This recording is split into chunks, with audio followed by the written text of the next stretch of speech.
Hey, Jeff. Greetings, Brock. How's it going? Okay. So, who do we have with us today?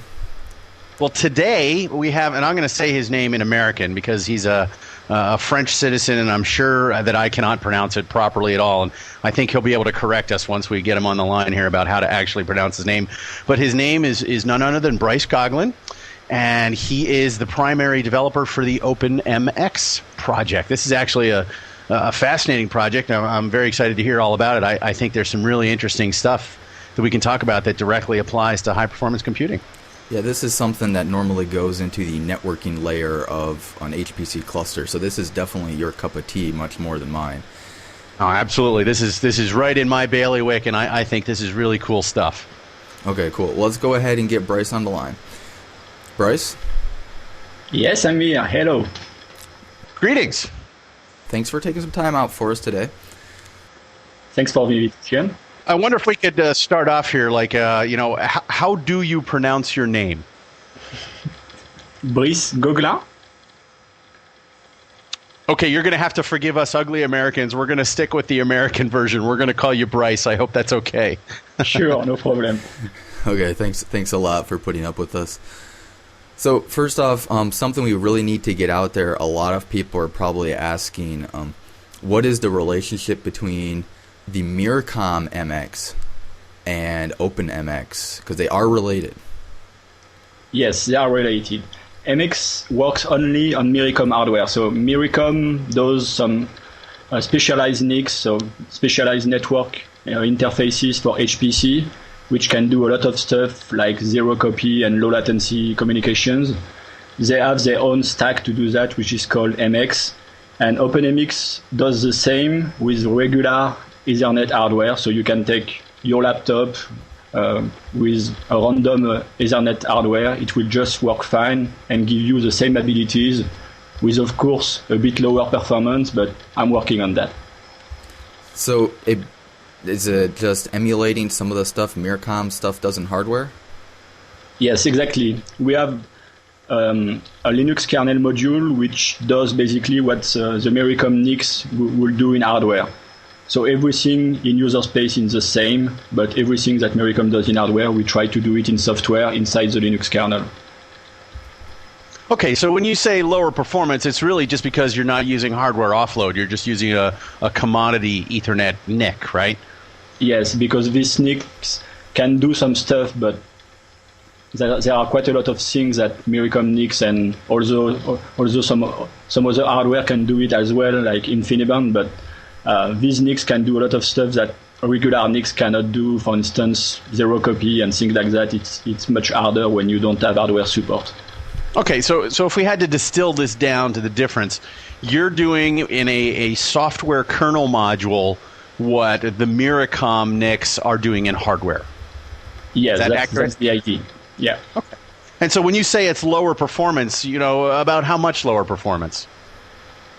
Well, there are two things. If you look at what people will usually look at, which is latency and bandwidth, on the latency, it's very easy. Basically, with MX and Myricom hardware, you can get 2 microseconds easily these days.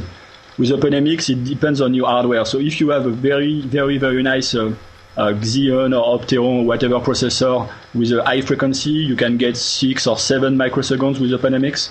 If you have a slower CPU, it depends. It can be 15, and it also depends on the NIC, because if the NIC is slow, of course, the packet is not going fast up to the host, so the latency can be worse. But if you have very good hardware, you can get to 6 or 7 microseconds. Okay, well, that's still great, because like a typical TCP Yes. latency could be anywhere from 20 to 100 microseconds, right? Yeah, right. Okay, so with OpenMX, you're just talking, with a software change with the hardware that you already have, you can get, as low as microseconds, but probably with people with commodity NICs, probably somewhere in the 10 to 20 or 10 to 15 micro range. Yeah. Cool. I noticed that you mentioned for getting low latency, you mentioned CPU performance more than actual NIC performance. Does any of these like specialized Ethernet NICs, how much do they affect performance of our CPU? Well, it's it's really a matter of the host performance. So CPU and maybe the memory bus and I/O bus. This is the main reason for getting good latency. But if you have I don't know, fast Ethernet NIC for something like that, the latency could be worse because just the NIC can be slow at processing packets, so you can maybe lose a couple microseconds, but most of the microseconds are related to the frequency of the host because that's where the actual processing of the packet on the receive side especially is done. So it's really a matter of the host in the end. Okay, so if you have, a typical HPC class of server, that's got, nice fast buses and nice fast processors, you're probably about halfway there, right? You just need to have a reasonable enough Ethernet NIC. Would that be exactly. Yeah. Okay, good. So, you could get a reasonable enough Ethernet NIC that, potentially much cheaper than some of these proprietary offload NICs as well. Yeah, so basically, you can just buy a random server from whichever vendor, and you get some, well, not that good, but not that bad gigabit Ethernet NIC, and you can get 10 or 12 microseconds easily with this hardware. And this NIC is included on the motherboard, so you have nothing to buy apart from the server in the beginning. Very cool. Very cool. So actually, I heard you say gigabit in there. You didn't even say 10 gigabit. So this works off any Ethernet NIC, right? Not just 10 gigabit NICs. You just need Linux to support it right now. OpenMX only works on Linux, and we need the driver to be available on Linux, and that's it. So what exactly is needed to make OpenMX work? Is it something that lives in user space, or is it something is it a kernel module? Yes, you have to load a kernel module because basically you need to tell the kernel that when it receives the packet with this type of Ethernet header, it needs to pass the packet to the OpenMX stack, and only the kernel can do that. So we just need to load this kernel module which processes the packet on the receive side, and then once you get everything decoded in the kernel, you can pass it to the user space library, which does basically give it to the MPI layer, and we're done. So then can a NIC that you've put the OpenMX driver into, can we still run regular TCP traffic for like NFS and management on that same interface, or do we have to have okay, so we don't have to have a separate wire for management and for message passing?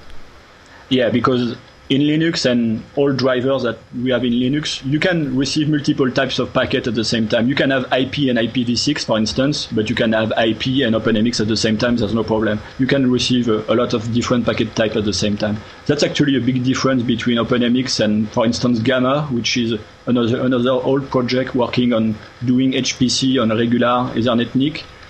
With Gamma, you have to modify your driver to do probably better performance at OpenMX, but you break IP. So basically you need to use one NIC for HPC and one NIC for everything else, which can be a problem for people.